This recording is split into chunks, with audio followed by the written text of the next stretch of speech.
Hey, welcome back. Or if you happen to be new here, my name is Delian. This is the channel where we explore becoming the main character of our own lives, which I believe we're all here to do.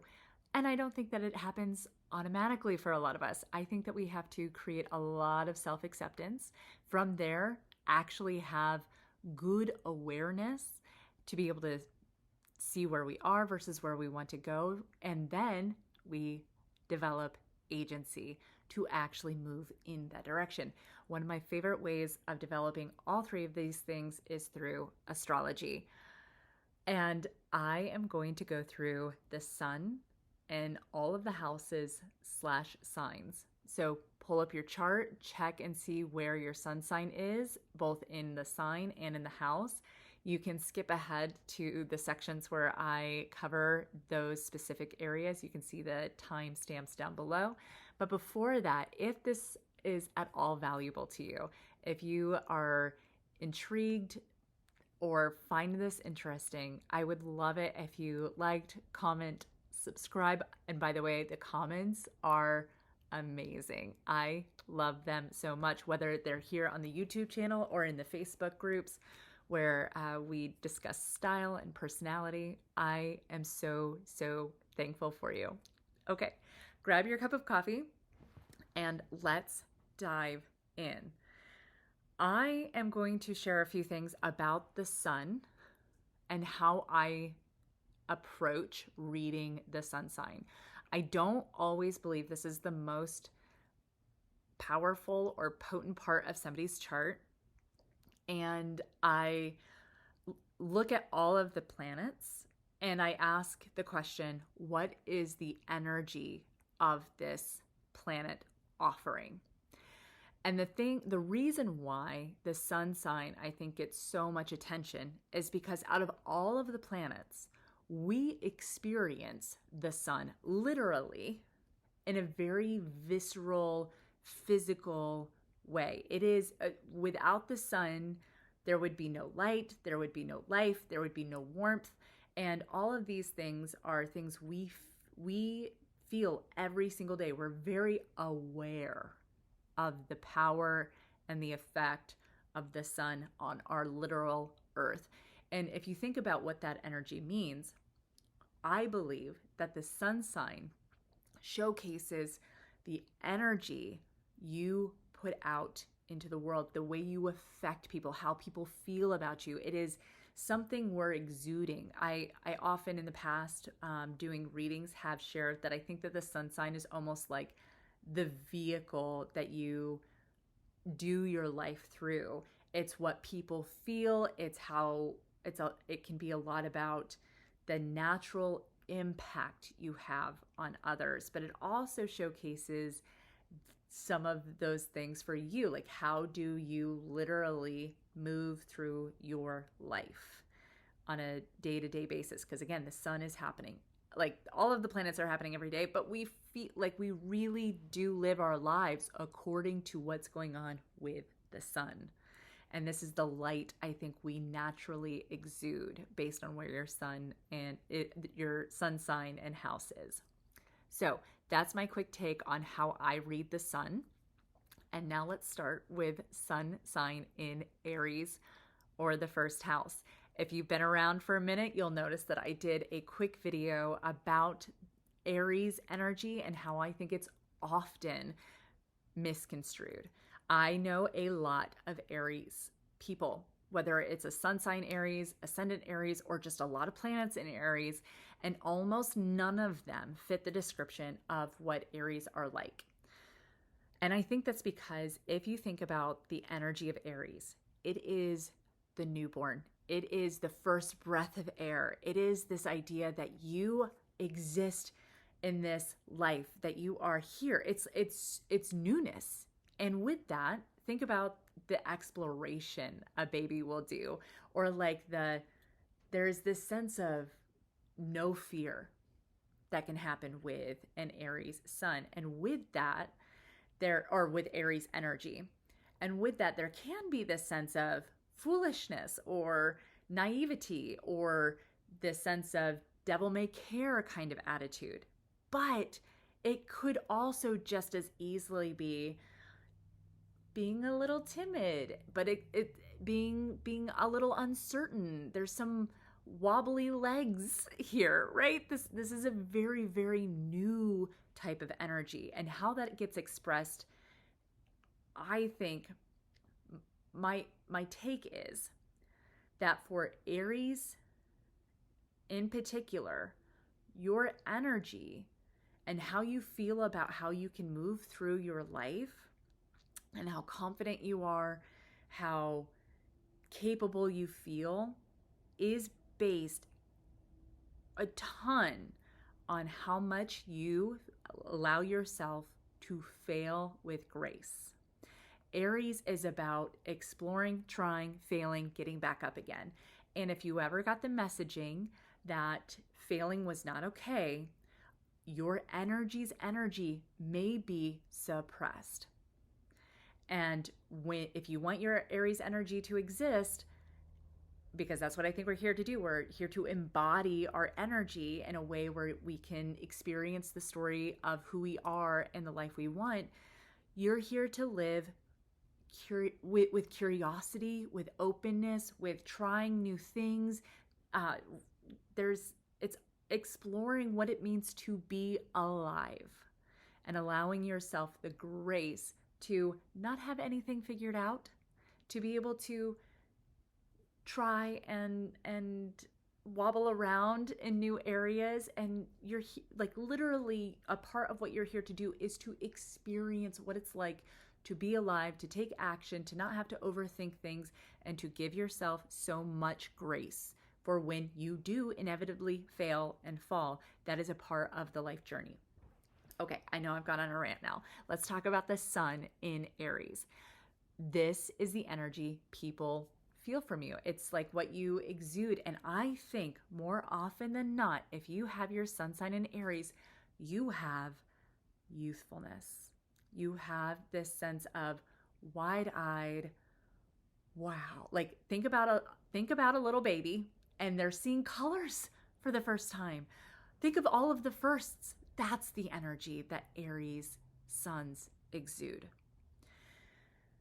I think that the vehicle you're driving through in your life as an Aries sun or first house sun is going to be like the vehicle that just can go anywhere, can go and do anything, because that's what there's some ruggedness to it. There's some sense of, if I want to go up the mountain, I want to go up the mountain. If I want to go through the sky, I want to go through the sky. If I want to go underwater, I want to go underwater. It is being able to be in touch with your senses. And so as a sun sign in Aries or the first house, I think what people feel from you and the energy you naturally exude, the warmth you have, the life you're here to embody and embrace, is this sense of embracing the newness of your experiences, to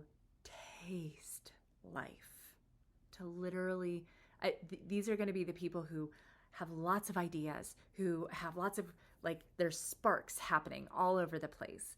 And again, I think that one of the big life lessons for an Aries sun sign is that you are here to let yourself go after things.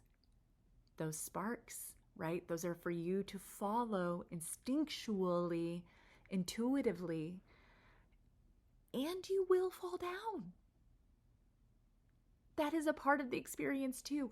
And the Aries that I see who are most engaged in their life story are the ones who give themselves so much grace, so much compassion over the fact that, oh yeah, I tried that thing and it totally, like, yeah, I fell on my face and here I am. I'm gonna get up and either like use that information to continue on if that's what my impulses are pulling me towards, or I'm gonna go try this other new thing. It's having, like, treat yourself as if you would treat a baby who's exploring the world for the first time. I think that is what you are here to do. I think that's what people experience from you. I think that it's very easy for people to think that you're naive. I think it's very easy for people to think that you're selfish because, again, some of that energy is going to be very self-focused because it's about you exploring being alive. But I do not believe, nor do I experience when I get to know Aries sun signs, they're not selfish. They're figuring out a lot of life. They are having to explore and understand and choose to follow their impulses. And what I do find, and I'm sorry if this is hard, that Aries sun signs are the most selfish when they suppress this energy,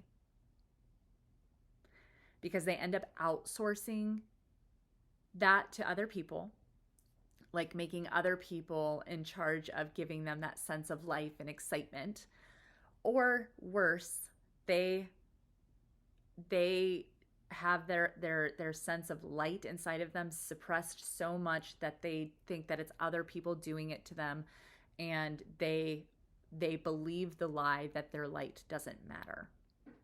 So that's my quick soapbox thing for if you have your sun sign in Aries or the first house. Let me know what resonates. Let me know what you would nuance. I have so much love and affection for a sun sign Aries, and I have so much grace, because I do think that a part of what you're here to experience is having so much compassion for the fact that you're going to explore and fail, and that is okay.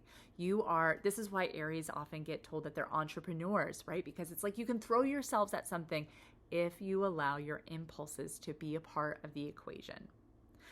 All right. Can't wait to hear what you think. Let's move on to sun sign in Taurus, or the second house. This is about somebody who exudes an energy of having elevated resources. Somebody who exudes an energy of being grounded. Somebody who exudes an energy of saying, I have what I need, especially in terms of the material resources that they find important. That's usually going to be food, clothing, shelter. Like these are high priorities for a lot of Taurus energy. And again, going back to how I think about the sun and what it means and how it manifests in people, this is your light, your warmth, the way that you tend to move through your day-to-day life. It's how people feel like about you.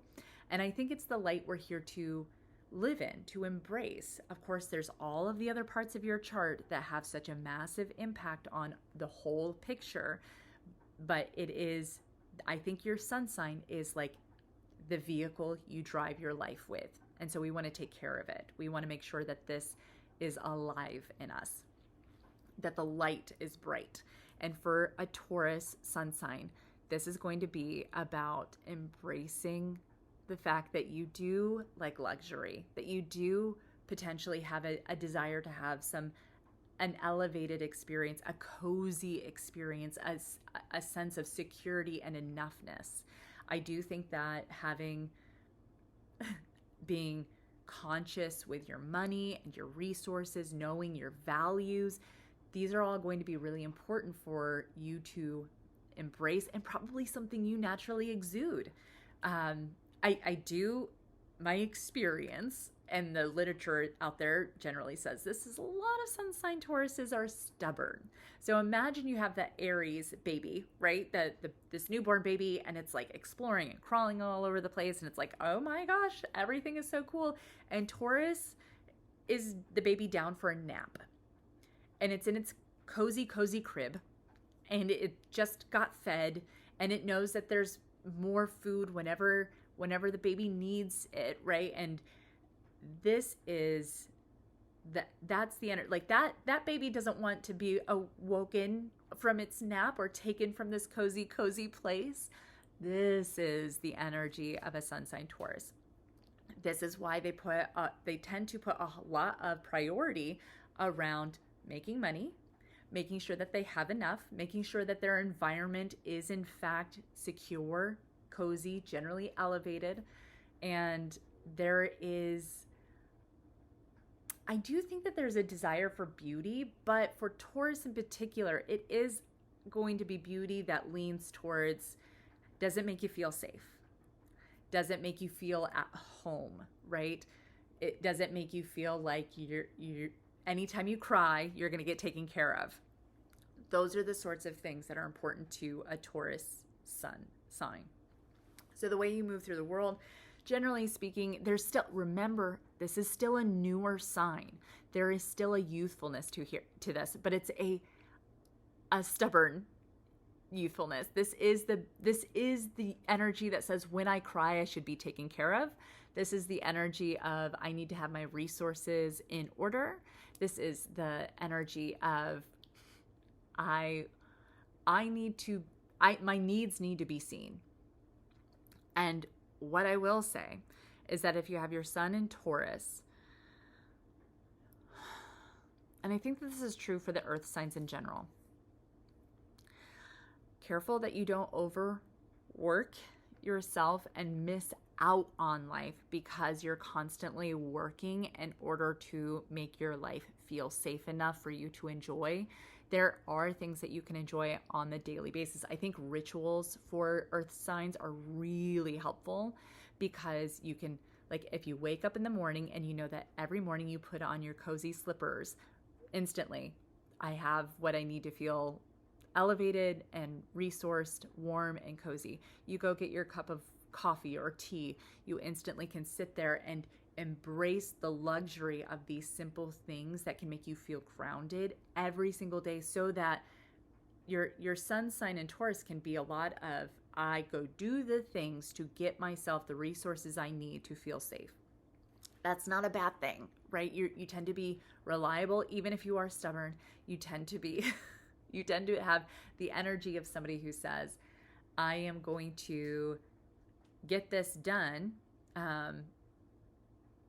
And because of that, just being constantly aware of resources and how you need to get them, sometimes, again, you can miss out on the resources you already have, the comfort that's already around you. So just creating rituals, I think, can be really important for Taurus and the earth signs in general. What else do I want to say? I do think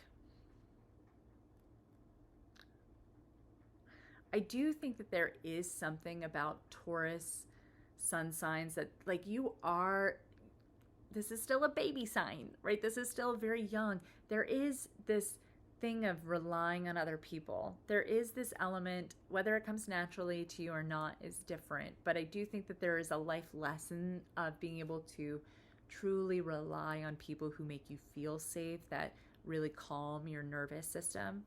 Because think about, like, the Aries sun sign is like, I go out and I do things and, like, I fall and then I get back up. That the energy that they tend to need in their lives are more cheerleaders and, like, support for than, like, a steadiness around them so that they can go and explore. For Taurus, it's like, I need to have people around me that aren't going to take from my resources, that they're going to add, that they're going to be a support for me and to feel safe. And I think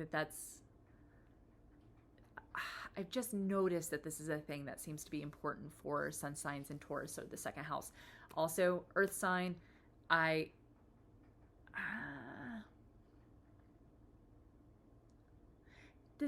when I do a reading, a lot of other things can come up for this kind of information, but I do tend to notice that sun signs in Taurus, like, you do need, like, all of the earth signs, like, I do see a need to make sure you're being very conscientious of your body and your environment.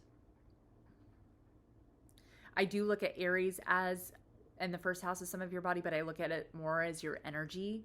And when you get into that second house and Taurus, it's like I start seeing like the beginnings of your nervous system. I start seeing like, okay, is my body going to be taken care of? And so those are some of the themes that show up for people who have a lot of Taurus or have a sun sign Taurus. Is like, you're here to be conscientious of your body's needs and to have those needs met. And that's great. It's a very good thing that you can be a really great example of being able to take care of your body. Because the other thing that can happen with sun signs Taurus is like, if you let yourself believe that there's never enough, which can be an issue with Taurus, then you may overindulge. Again, I don't think that Taurans tend to overindulge for the sake of overindulging. I think that they can believe that there's not enough, and so therefore they overindulge. And so just being aware of like, taking care of your body, while also allowing yourself to experience some of the luxury and safety. Both can exist. And that's wonderful. All right, sun sign in Gemini. This is going to be the energy somebody exudes of, I'm learning. I just went to school for the first time. Look at all of these interesting facts and things ways that I can think. It's also when you start speaking. So that's why Gemini is the sign of communication and words, because it's the first time that you are experiencing being able to communicate verbally and learn and work with your mental processes, and to be able to go, oh wait, I automatically was thinking this, but it's this other thing. That's amazing. And this is why sun signs in Gemini tend to exude curiosity, tend to exude a sense of what's interesting and fun to learn. There's a lot of wanting to engage with, like, this is also rules like siblings and peers, because you're starting to engage as, for the first time, not as somebody to be taken care of, but also somebody who can be interdependent and playing with other children. And so there's this sense of like, what can we do together and learn together and figure out together? There is an energy that sun signs and Geminis can have of that this is going to be, I actually believe that Aries don't tend to be super talkative. This is my experience, unless there's something else going on in your chart. Taurans, I also don't think tend to be talkative. They tend to be a little bit more measured. Geminis are when we see talking explode. There's like, and reading and absorbing information. This is going to be just naturally wanting to just share what's happening in here and get it out. So I often see with Gemini suns a desire to learn, usually wanting to have, like, there's a natural desire for having friends to do things with, to learn things with. I do see, again, we're still in a very youthful energy here. If I see a sun sign in Gemini or the third house, and you'll know this if you've gotten a style reading from me and you have any of these placements, it's like 1 through 3, the houses / signs, I'm going to notice more Gemini and ingenue energy. Whether or not that shows up in your facial features will be, there's a lot of other things that go into it, but I have noticed a pretty consistent theme of a lot of energy that is young, youthful. And if you have a lot going on in those 3 houses or signs, I do think that the likelihood that you have Gemini or ingenue goes way up. So go check that out in your chart too, for all my style friends. And then if you're a Gemini sun or third house sun, realizing that people probably naturally want to engage with you. They want to writing things together with people is going to be fun. Doing projects together, especially around the written word, is going to be very energizing for you. Again, the sun is what lights us up. Think about it. Like when the sun rises, this is when you get out of bed. It's when you get into motion. It's when you're living and going. And if you think about sun also being the ruler of Leo, this is what we're expressing. This is the energy we're showing people. And it's also the energy that you want to show, the energy you want to experience through this life. I or just naturally exude. And so therefore, writing, journaling, communicating, being able to converse with people is going to be something that might literally make you want to get out of bed. I will tell you, my sun is in the 3rd house. I am a Cancer sun with a 3rd house sun. And this is so true for me. And I really did not embrace this for a long time for lots of reasons. But for me, literally how I can get so energized by writing something with people, by getting up and sharing things that I'm learning. This is what I do on this channel all the time, right? This is how I love to engage. And I think this is a lot of the natural energy I exude. And if I don't engage with people, with ideas, with learning, I feel drained. I feel like the light is not as bright inside of me. Like, this is going to make me emotional. Recently, since having started this channel, my husband came up to me and keeps saying things like, "You're so bright. You're so," like, he said something the other day like, "You are such a beautiful wild thing." And I'm like, exactly everything that I want to hear, but essentially that I seem lighter and brighter. And I think it's because I'm engaging my sun in the 3rd house energy. I think that's a lot to do with it. So if you have a sun in Gemini or the 3rd house, let me know. Let me know if that pings. Do you notice that you feel more alive if you're engaging in new learning, if you're engaging in communicating what you've learned and being able to, express your ideas? And that can be the end goal, is just expressing your ideas. That in and of itself can be a beautiful thing to have and to share.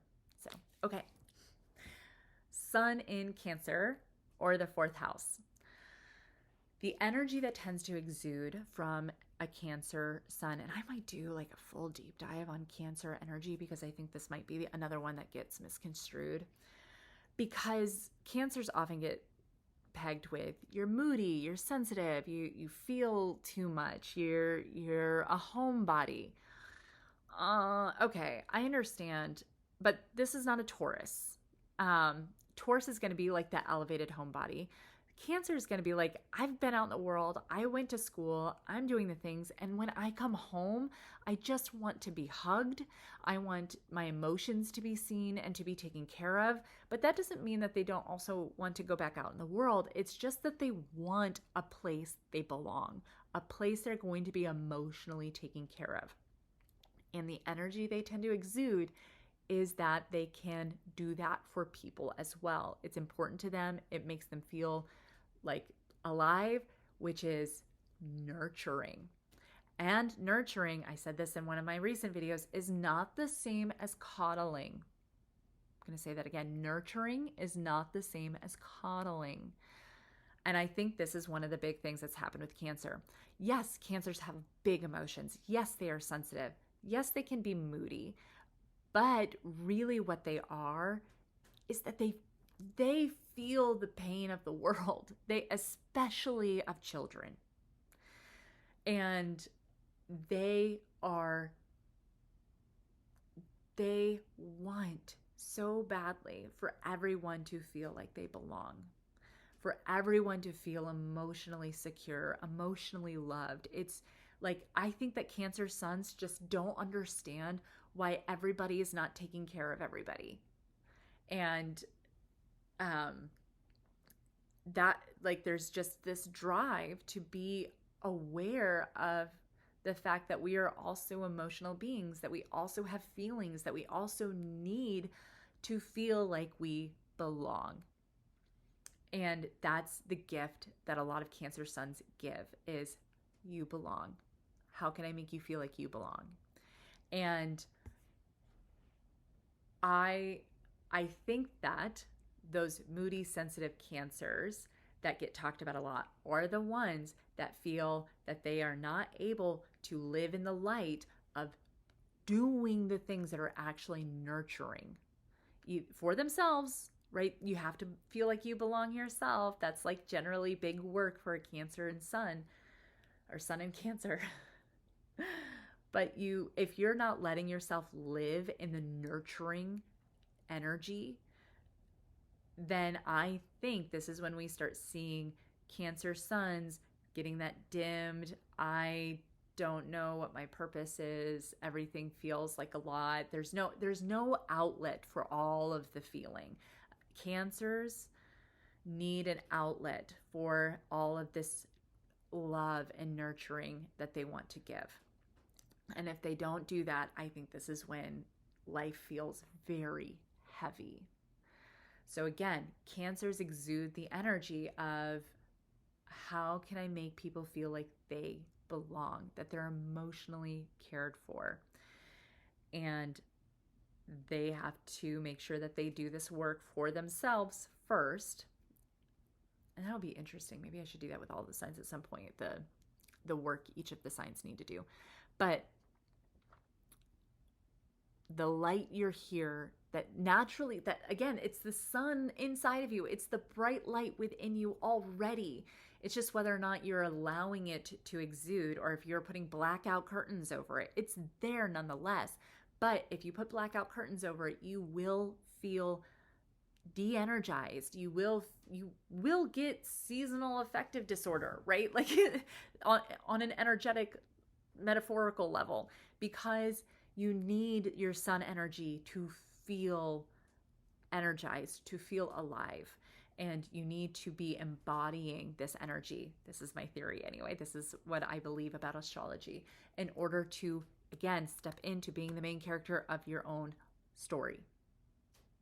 You, as a Cancer sun, you are here to nurture that, your own sense of love and belonging, and then also share and show that to other people. It's a natural energy you express, and it's beautiful. It's wonderful.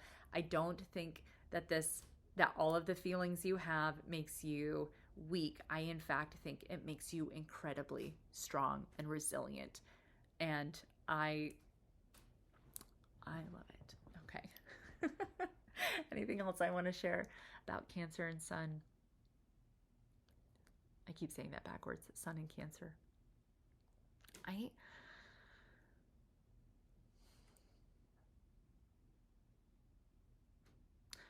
I really do believe that there are a lot of Cancer energy, that there's a lot of Cancer energy out there that is not getting expressed. That it's not, that your sun energy is being suppressed, dismissed, seen as weak. And I think that that's one of the reasons that we are in some of the difficulty we're in this world, is that we actually need to be embracing the strength of what a Cancer sun can offer. So that's what I'll say about that. All right. Sun in Leo, the ruler of Leo, or the 5th house. This is someone who exudes a lot of, like, there's a lot of need to express, to play. There's creativity abounding. There's this sense of feeling alive simply because you get to play and create whatever it is that makes you happy. Like, literally, I think that a Leo and Sun is like, oh, today I want to make a dress, or today I'm going to make this meal, or today it's always making something. And it could be anything from books to art, as in painting, to redesigning how your fridge layout is, right? There's for Leos, it's like this constantly wanting to create and express. And I think it's oftentimes visually. If you're a Leo sun or Leo in the 5th house, let me know if this is accurate. But I do get the sense that like Leos need it to be seen. It needs to be a visual thing that they can be like, here it is.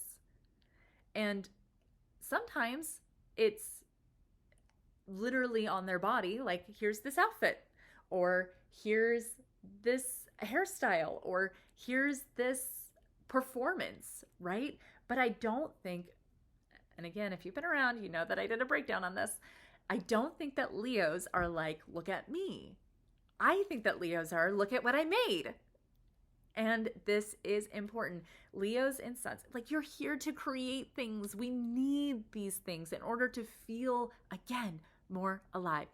Leos can bring so much energy that helps other people feel more alive, like that life is bright and beautiful.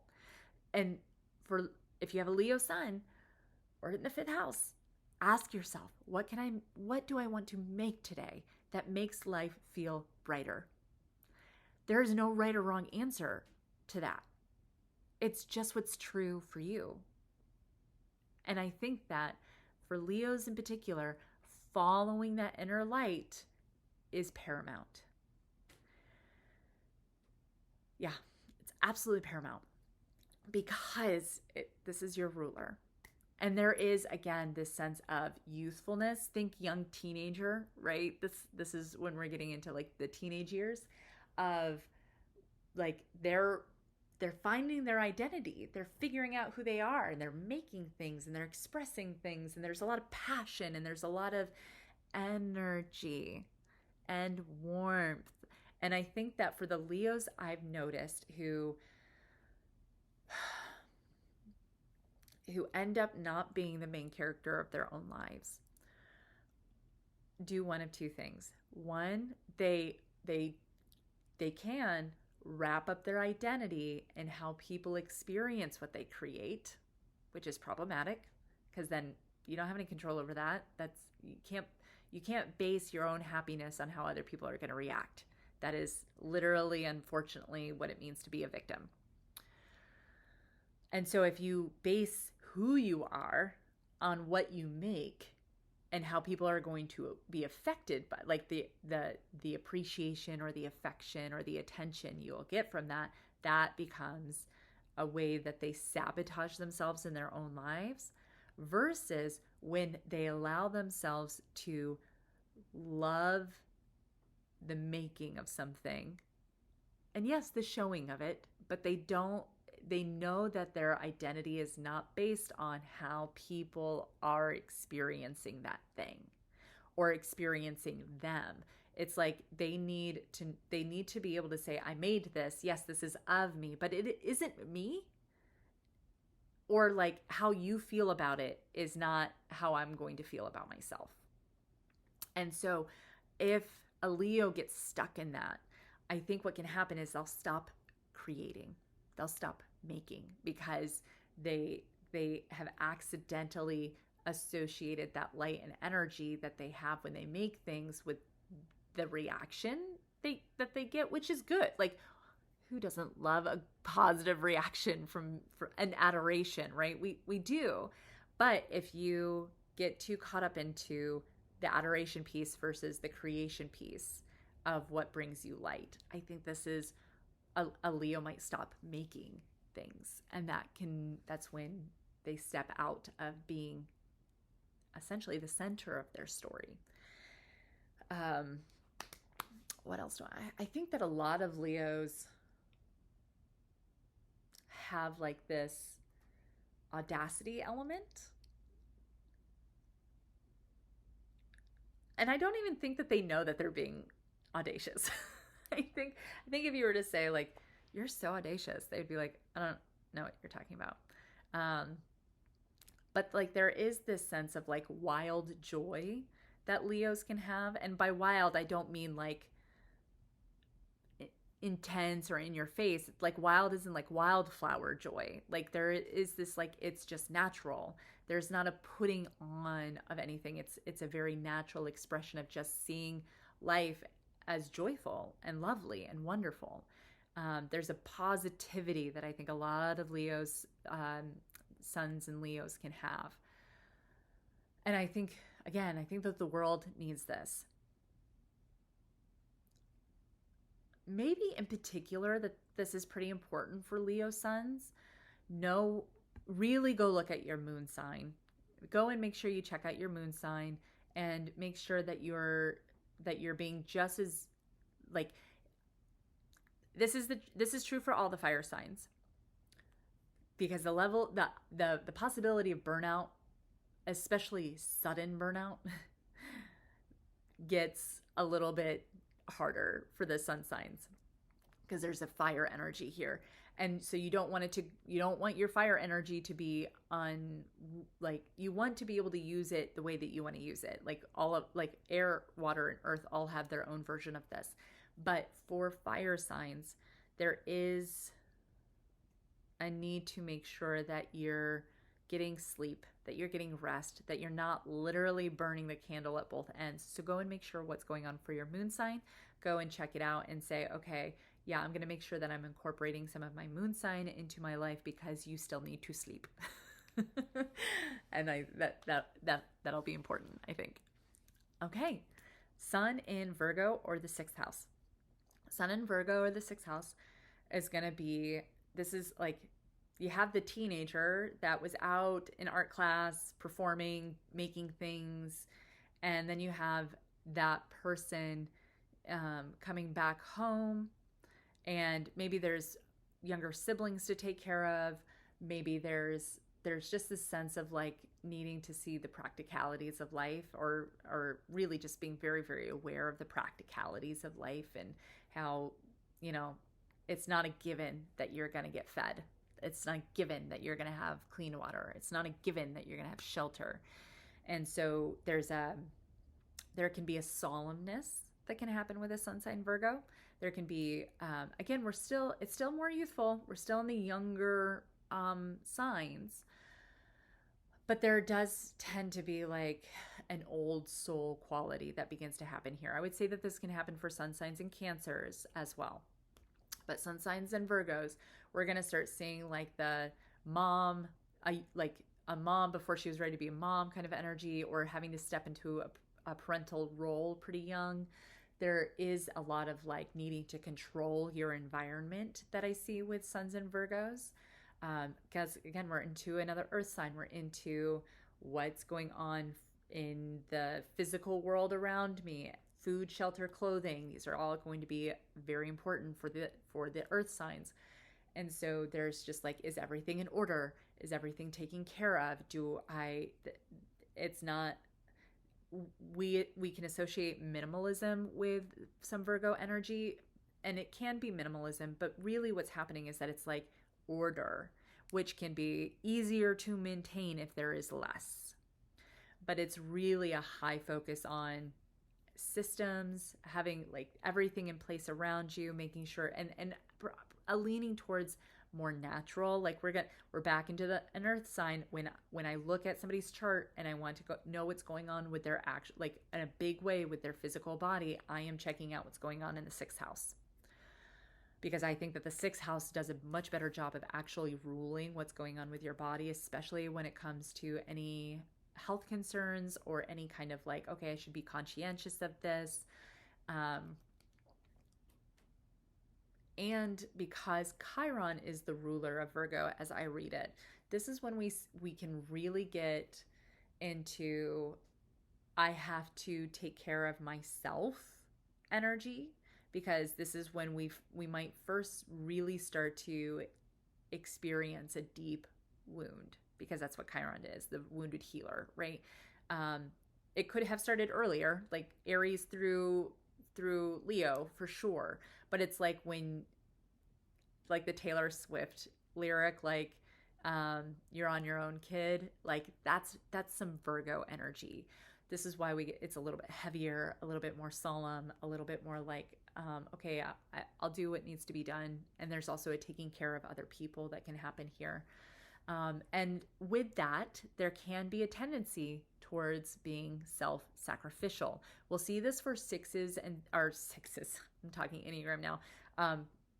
That's something else. For the 6th house and 7th house, I do tend to see a higher likelihood of self-sacrificial energy because we're at the descendant part of the chart. This is the outward energy. It's being focused on your family and relationships, and there tends to be more of how can I give? What can I offer?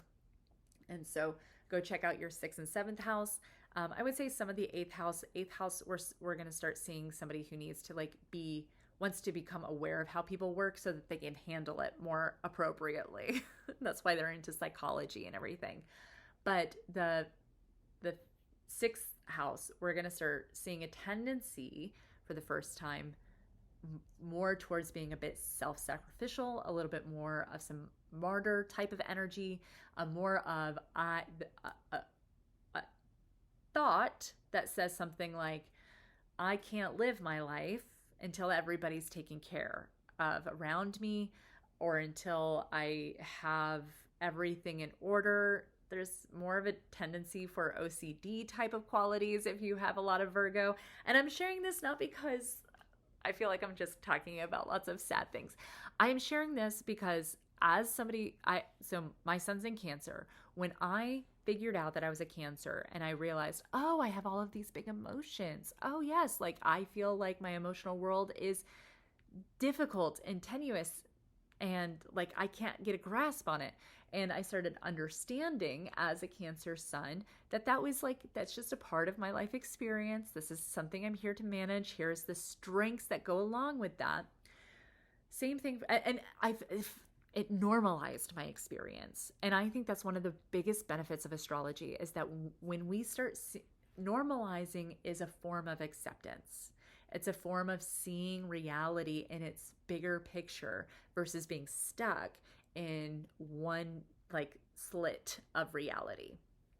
So I'm sharing all of this because I'm saying, I see you, I feel you. Hopefully this normalizes some of your experience. And also, hopefully this gives you some ability to say, oh yes, part of your life journey is to know that you've gone through this being very conscientious and aware of everybody else and what needs to get done and practicality and to-do lists. And because this is your body, this is your life, this is your energy, you are still here to be the main character of your life, not to give your life to everybody else. And that's to say, being able to take some of those nurturing qualities that you've created, a lot of those, taking care of everybody else's practical needs around you and turning some of that inward, turning that in towards you some. You are also a part of the equation. That is reality. Even if you got told a different reality, even if you've been telling yourself a different narrative for a long time, the reality is you are part of the equation. You are here to be the main character of your life. Yes, you can still be taking care of other people, but not to the expense of your own body. Your body will tell you when you have overgiven. And you are to, like, out of all of the signs, I think that Suns and Virgos are the 6th house. You are the most capable of having a body intuition about, like, your body is just going to be telling you things. You're getting so much information from your body. Listen to your body. Listen, like, you are here to have this amazing relationship with your body and the information it can give you and the healing you can give it just by putting yourself into the equation of your life. So, and I also think that when Virgos step into that energy, they step into that light, that brightness, when they've healed them, like when they've taken some of that nurturing, healing energy and pointed it towards themselves, their bodies, this is when they become friggin' teachers. They are able to give from a place of feeling full of life and light and energy. And we want to hear what they have to say because they've got practical steps, baby, to get you where you got to go. And there are those of us who need that. Okay. I'm going to pause here and start up in the 7th house and Libra in 1 second. Okay. Sun in Libra or the 7th house. Like I was saying with Virgo, this is when we're going to start seeing a natural compulsion to push energy outward towards other people because we're over here on the descendant, especially if it's 7th house. I should specifically say 7th house more than Libra. But if your sun sign is in the 7th house or Libra, we're going to see somebody who exudes energy of relationships, of knowing how to connect with people, having a social awareness, think of somebody who is in their early 20s who's leaving the house for the first time, going to college, going out. They're having to manage relationships from themselves by themselves for the first time. Perhaps it's even like they find the love of their life, right? That can be a big energy thing for Libras, something that they really desire. But Libras or the 7th house suns, you're talking about somebody who's like very aware of the social dynamics, very aware of like injustices. It's like the person who goes out into the world for the first time and they're out of their home, they're living on their own, and they're living in their own sense of right and wrong. They are starting to say, oh, that's okay, that's not okay, because Libras are about justice. Libras are about harmony. Libras are about taking care of the whole society and also being taken care of relationally as well. This is an air sign. We're back into thinking. We're back into creating, being energized by thoughts, being energized by communication, being energized by what does it mean to speak in a way where we're all able to be connected. There is I want to say that it's less lovey energy and more of how do we create systems, rules, laws that can keep everybody safe and equal and taken care of. Librans can have a propensity, and especially 7th house energy. This is true for Libras, but I see it way more for 7th house. A propensity to overgive,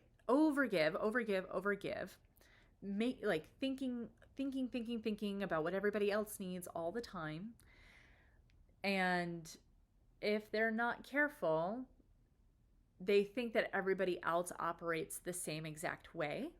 And then they wonder why they're burned out. They wonder why they're alone. They wonder why they're not getting filled up. And it's like there can be a lot of disappointment I see with Suns and Libras or the 7th house. There can be a tendency to be like, I gave so much. Where are you?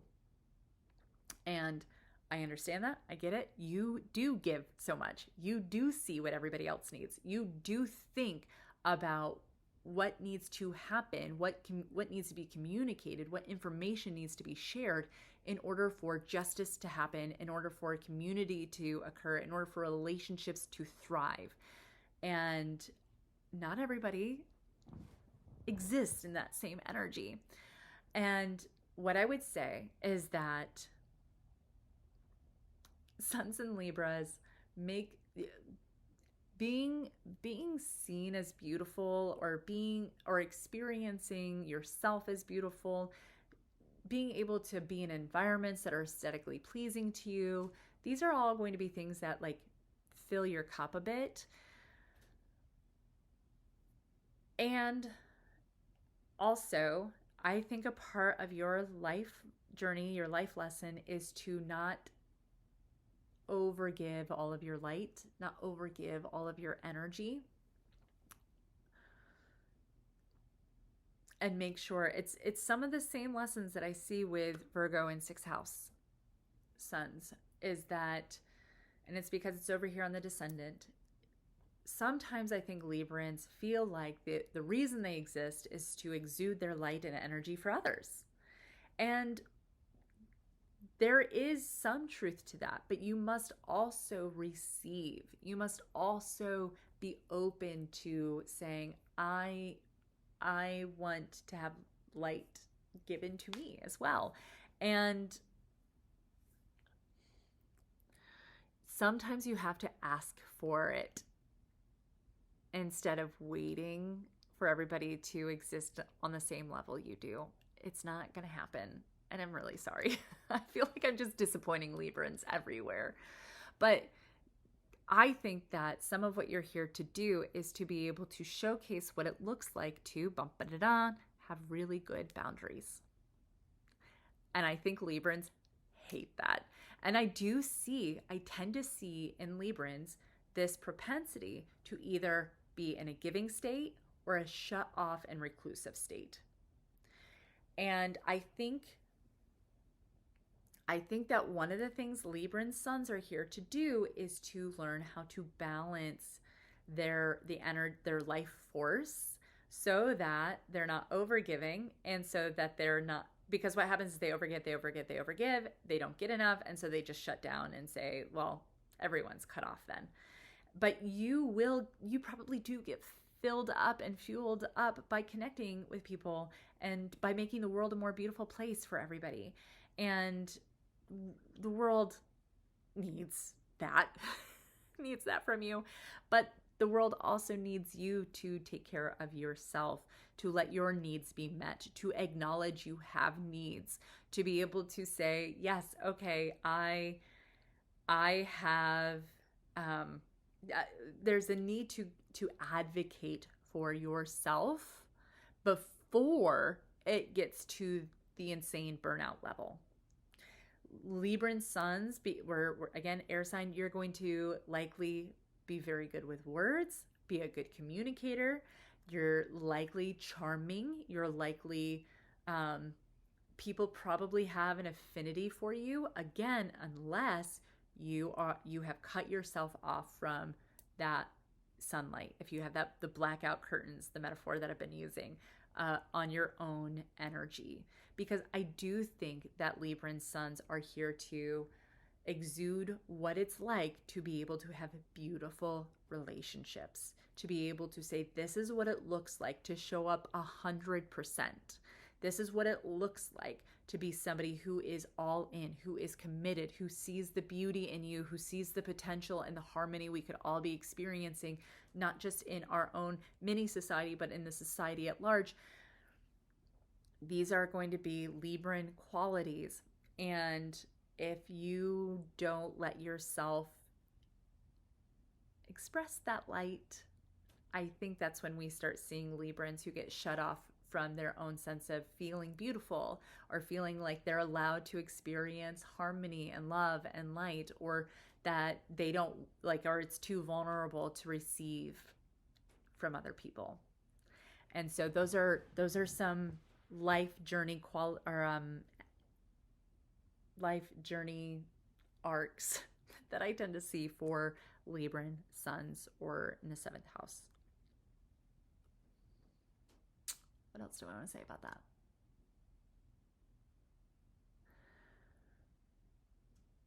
I think that Libran suns would really like, even if they like, for some reason I feel like some of them like balk at this at first, but like poetry or reading things that really make your mind feel like it's full of beauty. Like, because again, we're in the head, this is an air sign. You need to have thoughts that are beautiful. Being filled, like your head space is a space that is sacred and needs to have, you need to be filling your mind with beauty. So I haven't done homework things for all of these yet, but for you Libra and Suns, you get some homework. At the top of a piece of paper, ask yourself all of the things that make your mind and your imagination, the information that makes your mind feel beautiful, and start incorporating those things into your life every day, because I think that that's going to make you feel a lot brighter, a lot lighter. And we need that, and you need that, because that's how you get to be the main character of your own life. Okay, let's move into Sun in Scorpio, or the 8th house. We're back in a water sign. These are going to be, think about the person who's now been out in the world for a bit, like Librans. They got up, they got their own home, or they're out in college. They're on their own for the first time. They're developing their values. They're developing what they think is beautiful. And they're figuring out how the relationship dynamics, right? Balancing, like Librans are all about interdependence, figuring out interdependence. And Scorpios, you've been around the block a couple times. You've been around people. And some of them are messed up. This is the Scorpio talking. And you have been hurt. You have had your heart broken because people were not being kind, good, right, what we think people are supposed to be. And what do Scorpios do about that? Well, they're going to go find out why people are the way they are. They're going to dive into all of like the workings of how people operate. Like, this is why this rules psychology.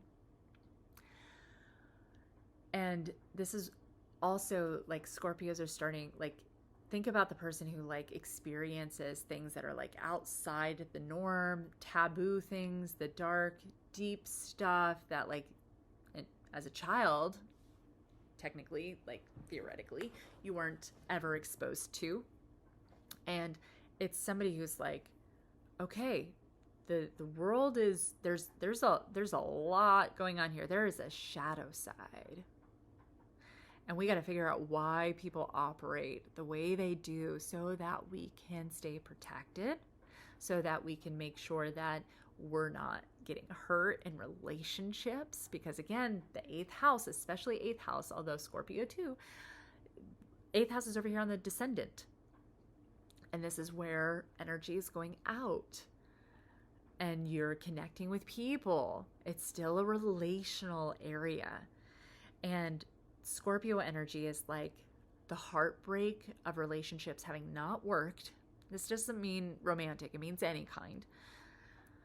And needing to understand why, and to understand yourself, to understand other people, and to then be able to connect with people, because you still want to connect. You're still wanting to have relationships, even though so many Scorpios want to say that they don't care.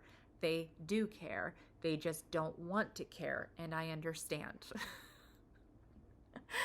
And one of the ways that they're operating is to say, I can connect with people once I understand all of this stuff. And I will only trust people who are willing to go deep, who are willing to go to those levels of the deep dark inside their own souls, inside of my soul. And if they're not willing to step into that realm, guess what? Not allowed in at all. And this is why a lot of Scorpios tend to have, like, a lot of times it's hard. If I can't figure out somebody's astrological sun sign, and this is embarrassing, I've gotten pretty good at being able to guess what somebody's sun sign likely is just based on their energy, right? Because again, it's what they're exuding. And because I've now experienced so much of like, okay, if somebody's light is dimmed, this is what it might express as, not just the qualities of like living in the light, bright side of their sun energy. If I cannot guess what they are based on their energy, 9 times out of 10, it's a Scorpio. Why? Because they are so good at protecting their energy. at making sure nobody knows what they're feeling. Nobody knows what's going on inside of them. And therefore it's a very protective sign. This is why Scorpios often get pegged as like the jealous types, because they're so conscientious of when a disconnection might occur. And it hurts. And they don't want it to hurt. And so they're going to protect themselves. And sometimes they do that by having a lot of intensity, broodiness, darkness, like you can't come near. Sometimes they do it through humor. I think a lot of comics are Scorpios or have a lot of Scorpio energy, because they're going to take all of that deep, dark stuff and they're going to protect themselves by making it funny. And I get it. I understand. Makes sense to me. But what you are here in this lifetime to do is to take all of that deep, dark stuff that nobody else is willing to go into and make it feel safe for people to do so. This is why so many Scorpios are good at being therapists, because they want to connect, but they also see like why people are disconnecting, and they want to help people understand on an emotional level why the disconnect is happening, what they can do about it. There's a desire to want to help people understand themselves. And I really do think that Scorpios have this beautiful ability to be able to say, that darkness that you don't want to see, I see it. I see you. And we're going to go explore it together. And I will be in those deep, dark places with you while you figure this out. And that's like, we need more of that. We need more of that. And so I'm excited. I'm excited when I see a Scorpio take that energy, that deep psychological understanding that they have about themselves and about how other people work, and to be able to create those spaces where people can go in and be there as well. Okay, I'm going to pause here. I'll be right back. Puppy dog required to be gotten and put on the couch. So here we are. She may have some thoughts as we continue on into Sun in the 9th house or Sagittarius. Okay, this is when we've re-entered a sun sign. This is the most mature of all of the sun signs. There's still a lot of passionate type of energy. There's a lot of exploration and freedom. Think about the person who has done all of that deep psychological work that Scorpio energy has had to do.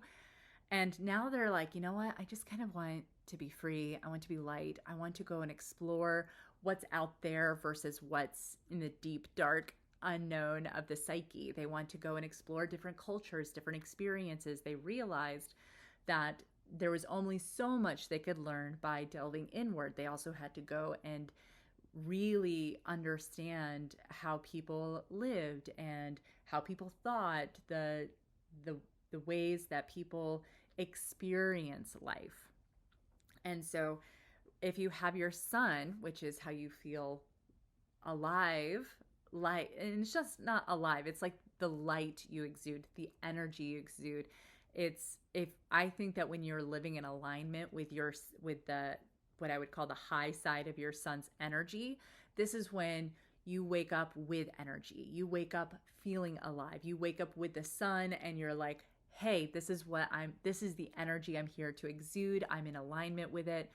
And for Sagittarius sun or the 9th house, your energy is going to be about exploring truth, exploring how people operate, exploring more and more reality, right? Because what can happen with people is that I'm just noticing I've smudged my eyeliner.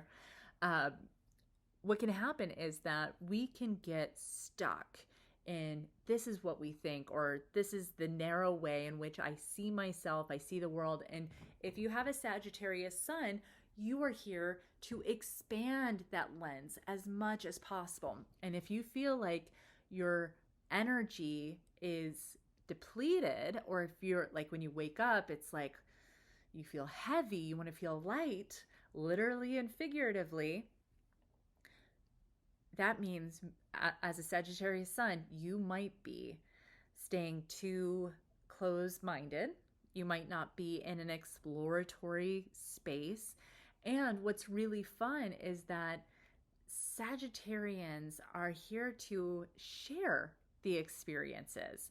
They're here to say, hey, this is what I learned. This is what these people thought. This is what these people thought. It's expanding truth through exploration versus getting stuck on just one way of seeing or experiencing the world. And there's like imagine like what age is Sagittarius energetically. You've got Scorpio, who's probably early mid-20s, their first real heartbreak, late 20s, early 30s. That's Sagittarius energy. You've got enough under your belt to feel confident, and you want to go and you want to see what the world has to offer. You want to maybe there's like this energy to want to, because again, we're in a fire sign, right? There's energy, there's passion, but the passion and the energy is being driven towards what is the truest true thing. And Sagittarians like inherently know that getting to that most expansive, most abundant view of the truth requires lots of experiences. Now, this does not necessarily mean that a Sagittarius sun has to be a world traveler. You certainly could. And if you're a sun in Sagittarius or the 9th house, please tell me, how many places have you at least dreamed of going? But it definitely means needing to explore philosophies, explore through books, explore through storytelling, right? Sagittarians tend to be really good storytellers, I think, isn't Taylor Swift a Sagittarius? I think that's true. But because they are, all of the fire signs are going to be here to experience the world through a certain amount of like intuition and sensory and passion type of qualities. But by the time you get to Sagittarius energy, they've lived some life. They've gone through that big heartbreak. They've created things. They know what home feels like, you know. And by the time that they've gotten to this place, there is an ability to see more of the full story of how humans work. But with all of the fire signs, there is this natural optimism that happens with the sun in Sagittarius. There is a natural seeing of the bright side of things. There's a natural sense of going, it's not that bad kind of energy. That is, again, look at the rest of your chart, because this is not, if you're like, I'm a sun in Sagittarius, but boy, I don't feel that way at all. Well, if you have 5 planets in Scorpio, no, you won't. Because that's just not, that would not be your main character description for this lifetime. You have to look at the whole chart.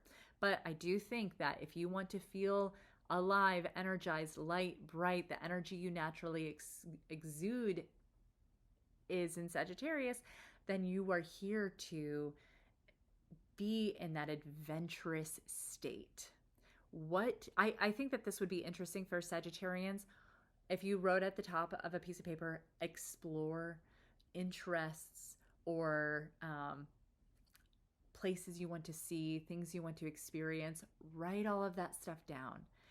You may not be in a place to be able to do all of those things, but I bet you that there is something you can do today. Like if one of your things is like, I want to explore India.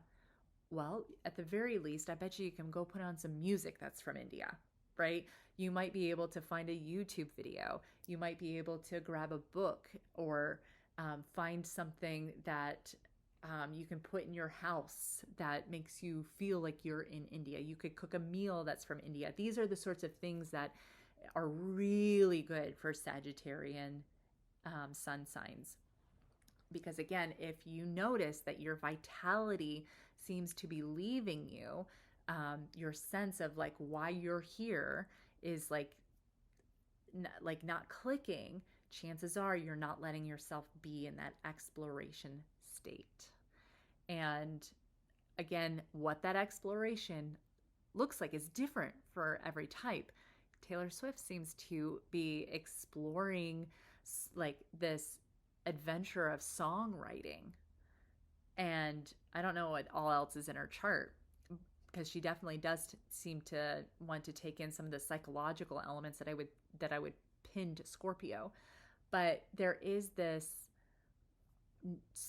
thing that she's exploring, that she's moving through and understanding and getting bigger and bigger, a wider lens. Wider is a better description of with what she's doing.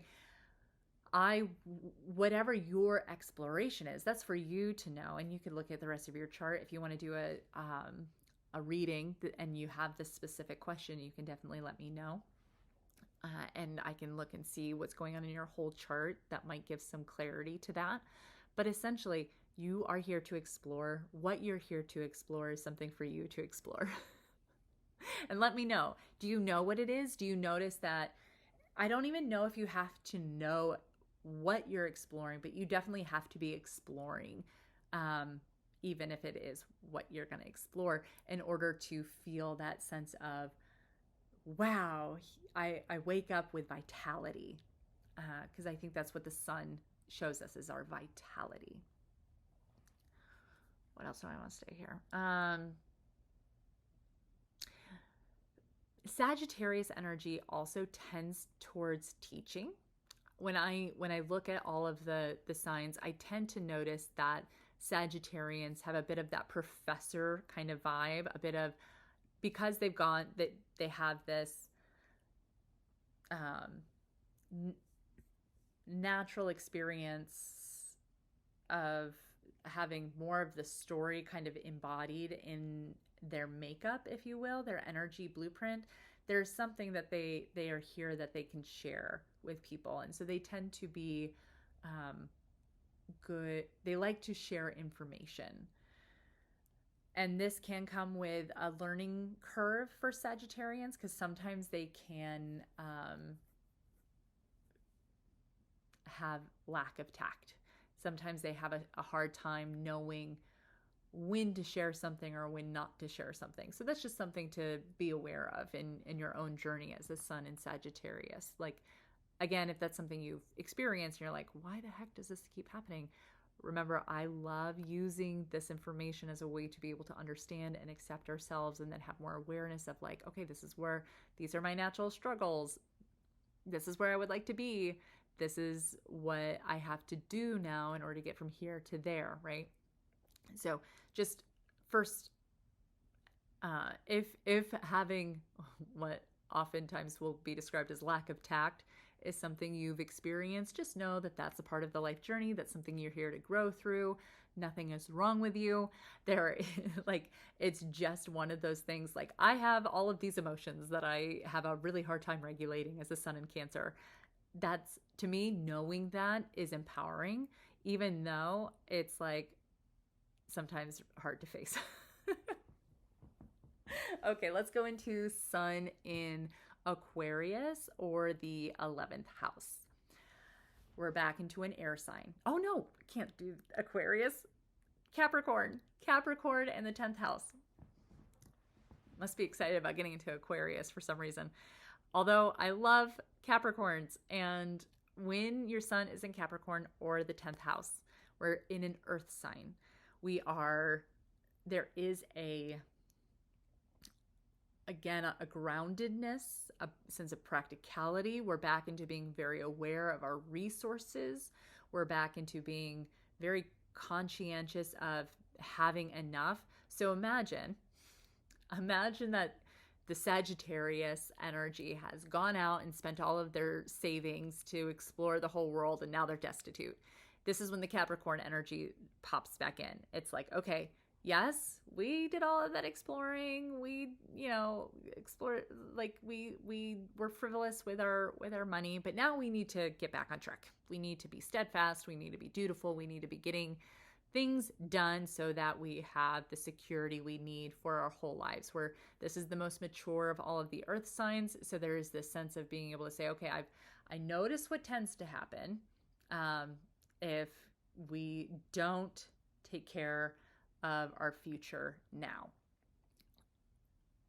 So again, this is why Sun and Capricorns tend to be a bit more grounded, a bit more steady, sometimes stern. We're going to start seeing some qualities of like really wanting to be, to have systems in their lives, rituals, to-do lists, things that make their life feel steady, secure, that they are on the path that will get them to where they need to go. This is why the 10th house is associated with your career, not because it's necessarily the career you're going to have, but because it's the energy required for a career, right? Like this is the discipline. This is we do the hard work here. We put aside our instant gratification in order to have future success. And if your sun sign is here, these are the qualities you naturally have. Disciplined, aware of resources, aware of what needs to happen in a systematic way in order to gain those resources, gain that security. There is again, we're going to notice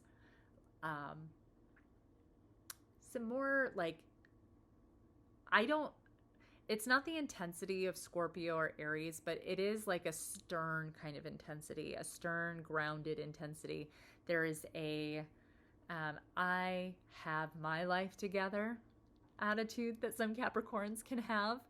And again, I think that they are here to be in that success energy, to be the boss babe, right? That's all very Capricorn sun energy. I think they feel lighter, more engaged with their life when they are pursuing something that they can master, pursuing something that they can have success and achievement with. None of those are bad things, right? Especially since that success and achievement should come with security. I think Capricorns, like, to them, it's both. But if you don't allow yourself to pursue something, to become a master at something, this is when life might feel heavy or you might feel unstable. I think that would probably be more the shadow side of a sun in Capricorn, of like, I feel like I'm floating through life versus grounded on the path of success, path of achievement. Again, there's also the need to not overdo it. Because Capricorn suns can be like, I work, and then life just passed by. And you're like, wait, what about my life? And so as a Capricorn, because I like doing these readings of this is how you step into being the main character of your life, you don't want to outsource your life to a future where you have everything taken care of. You still want to experience the goodness of your life now. This is what I was saying, I think, for Tauruses at the beginning, but specifically for all of the earth signs, having rituals that can ground you in the resources and security that you already have on a daily basis will probably help balance out some of the urgency you might feel to go and get the security and the resources that you need. So I think I shared this with the Taurus, but like for a Capricorn, waking up every morning, knowing that you're going to have your cup of coffee, that you're going to sit and journal, that you have this discipline set, but the discipline is about enjoying what you have. actually relishing the resources and the accomplishments you have gained at this point. Because if you don't do that, what can happen, I think, for Suns and Capricorns is that you will burn out, you will be exhausted, you'll get to the end of having worked yourself literally to death. Like you'll just have gone through your whole life and then you're like, wow, I worked.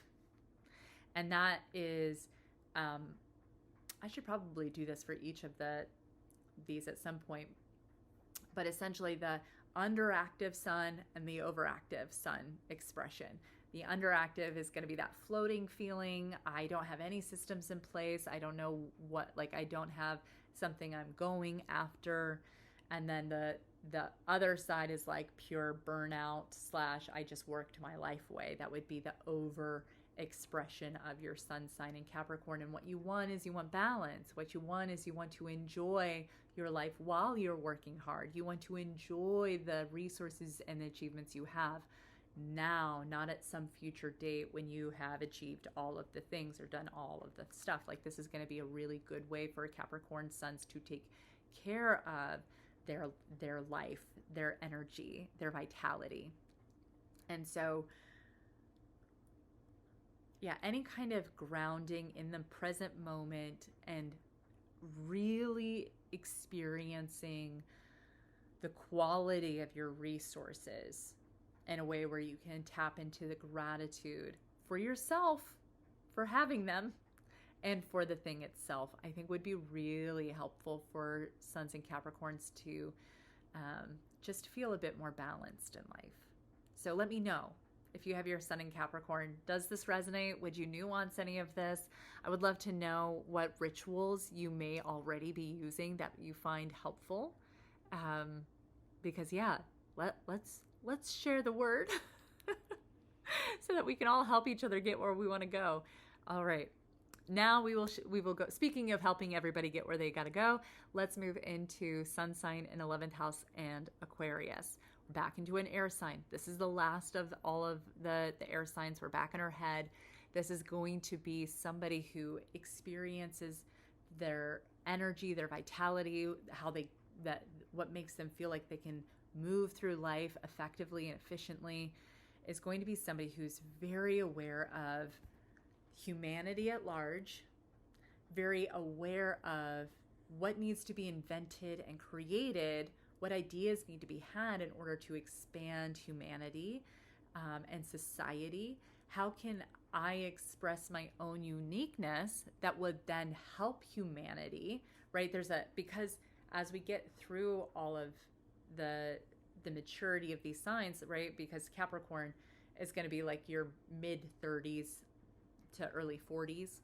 This Aquarius energy is like 50s to 60s, maybe even 70s. And it's like, you've done all of the things and now you want to do something interesting. You want to do something unique. You want to do something that's never been seen before, right?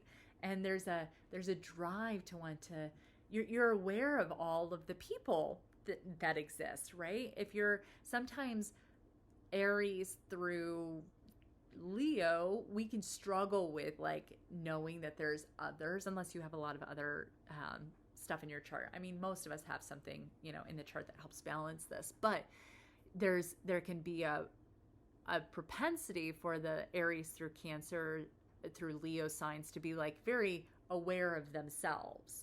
And then as we move through the 6th and 8th house, it's very aware of like ourselves and our personal relationships. And then when we get through the 9th house through the 12th, it's going to be more aware of me and the world at large. And Aquarius energy is like, okay, this is the status of humanity. This is the status of the world. What unique, interesting, brilliant, creative thing can I produce from my mind that would help at large? So a lot of Aquarius energy is going to be quirky. It's going to be a need to want to experience something new, something different, to be inventive. There's a quality of, I know I'm unique. I see your uniqueness. All of us being unique together is what creates the strongest communities.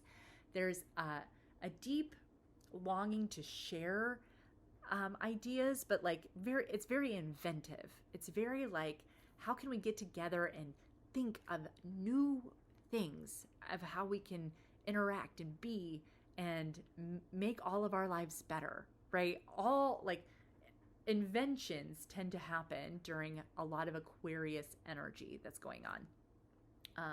It also rules the internet. So the likelihood that you like to engage with technology or online or create communities online, that's a big thing for sun signs and Aquarians. But if you notice that you're feeling lethargic, if you're feeling like I don't have a reason to get up in the morning or just sluggish through life, I think that go and see if you are allowing yourself to be a unique, creative, inventive force that helps a community. Whatever that looks like for you. I think if you wrote down at the top of the list communities that matter to you, and then unique qualities that you want to express or share, or inventive things you want to create that can create a Venn diagram of how those things can come together, I think that this would be very fun and like lightning, electricity, exciting for an Aquarius sun. And if you're not letting yourself do that, what I have noticed with Aquarian suns who like don't very specifically let their energy be conducive to community, or they feel like their uniqueness doesn't matter or isn't valuable, they will either like they'll make weird things for the sake of making weird things, but then there's no like way it's furthering a community or making a society better. And I think that Aquarian suns really need that. And I think that if it's an overactive Aquarius sun, what can happen is like you can lose yourself to community by over producing and over inventing and like constantly being an idea and making mode, but never really like going, but or noticing you're not being appreciated for your uniqueness. That could probably happen for an overactive Aquarius sun. Like it's this is more intuitive, but I'm getting this sense of like a high functioning codependent where like in their dynamic and community, what they do is they're the one who's always solving whatever the practical problem is, or coming up with the ideas and the solutions how to make everything better, but nobody is giving them appreciation, or other people aren't bringing ideas as well.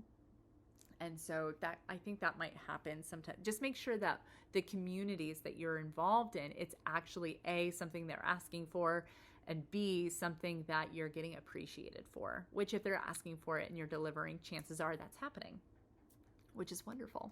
We love that. And I think that if you're like, every day, I feel like an Aquarius sun needs to make something new. It could be like in the realm of something you already do. Let's say that you're a writer. So every day you write, but every day like you do something that like is different, right? And maybe nobody else sees it, or over time you've developed a way to be able to do these creative different prompts for people that you share that later. But something where you can tap into your inventive side every single day. Otherwise, I think some of that luster and that light might not be as bright for an Aquarius sun. So that's just a little something that's popping up for me as I think about this. All right. Sun in Pisces, or the 12th house. This is the final. So imagine again, we're going through all of these as a metaphor of what life cycle they represent. This is the end of life cycle. And I mean, and it's very specifically that space between dying and whatever's next. And that's not like, I don't mean that to sound morbid, but like Aries is the space between whatever was out there and coming into this world. And so there is an ethereal quality that Aries can have, but Pisces, it's like you're more in the other world than you are here. You're being birthed into this ethereal place, this place of divinity.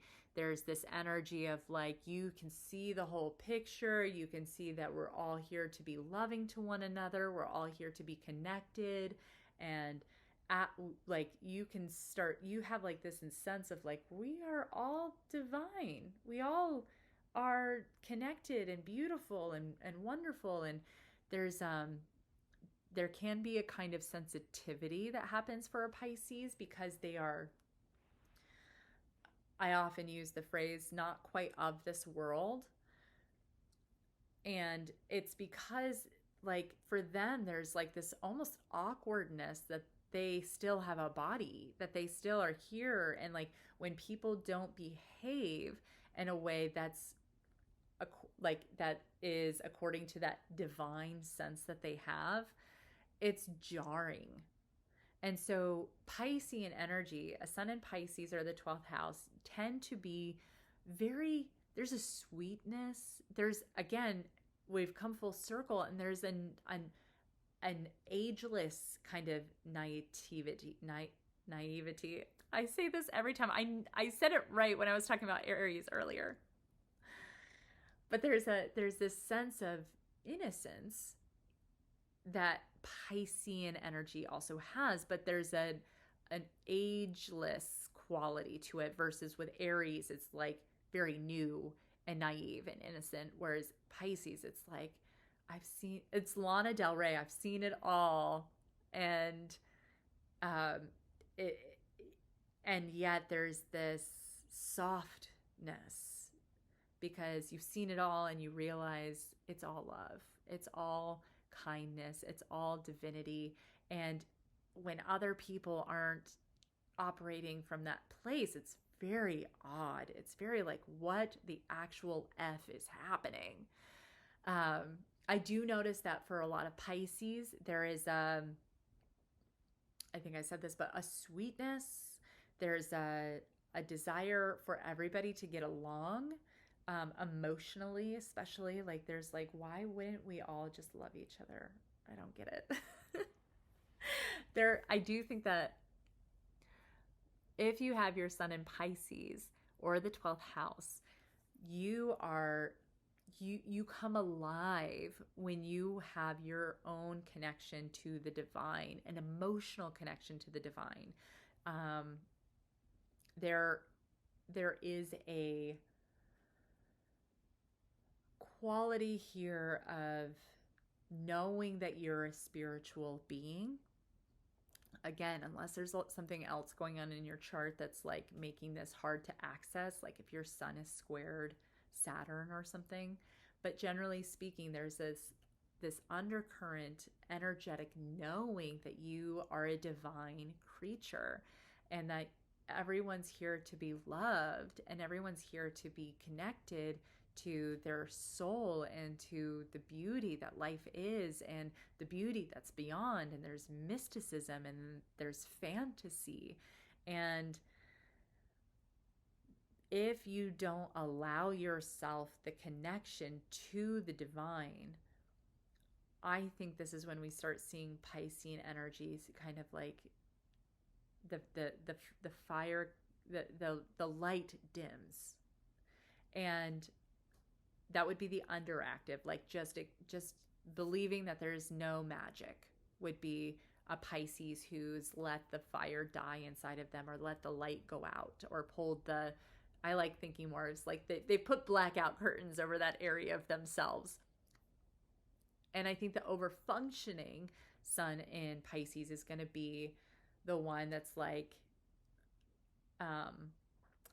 drawn to all of the divine things, that everything is fantastical. There's no groundedness because you still have to remember you have a body. You're still here on earth. You can't just leave, whether that's mentally, whether that's outsourcing your own sense of divinity to something else. there is this need to be able to hold on to fantasy and divinity while also still being fully embodied, which I think is very difficult for Pisces to do. Go look at your sixth house, go see what's going on there, see what you can do to bring in some really grounding elements to your life, because a Pisces sun is going to need that, because you are so loving, you are so sweet, you are so connected to the divine, especially if you haven't put blackout curtains over that light inside of yourself. And I believe you are here to live in and remind us that there is something more, that there is magic, and that there is that our fantasies can be more alive than we realize. So I think that Sarah J. Maas, the author is of the A Court of Thorns and Roses and Throne of Glass and Crescent City, I think that she's a Pisces.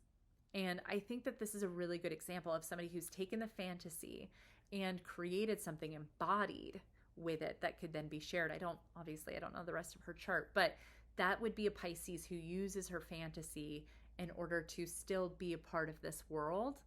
But at the same time, it's like helping all of us get out of this world for a minute. And because the way that she writes in a way that talks about women in particular becoming embodied, strong, and powerful, which is amazing. I think like it's a really good example of somebody who has a sun in Pisces and what they can do to make sure that they're bringing the fantasy into reality so that we can be more connected to the fantasy and also be more embodied in ourselves. Like this is the dance the sun in Pisces, I think, is here to do.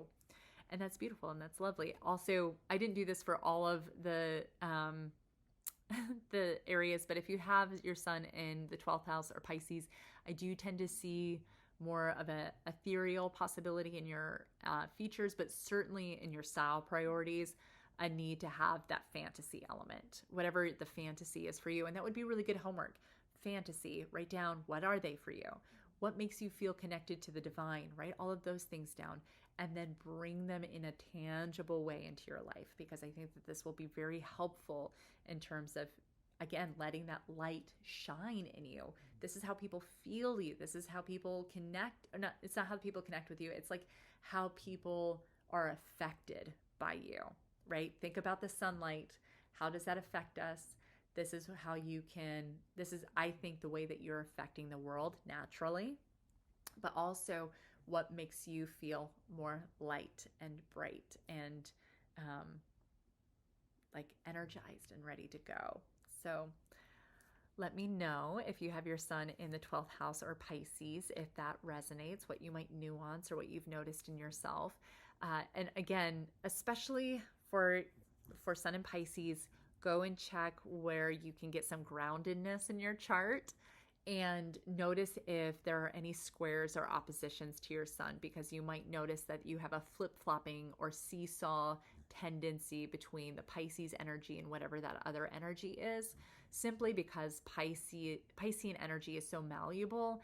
It's just easily affected, and so it can be easily affected by an opposition or a square. So you end up feeling, this is likely where the blackout curtain energy would exist, is in a square or an opposition. But if you're confused, if you don't know, reach out. I do readings. I love these kinds of readings, and I'd be more than happy. And if you've watched this whole thing, this is the longest one I think I've done so far. So kudos, you're incredible.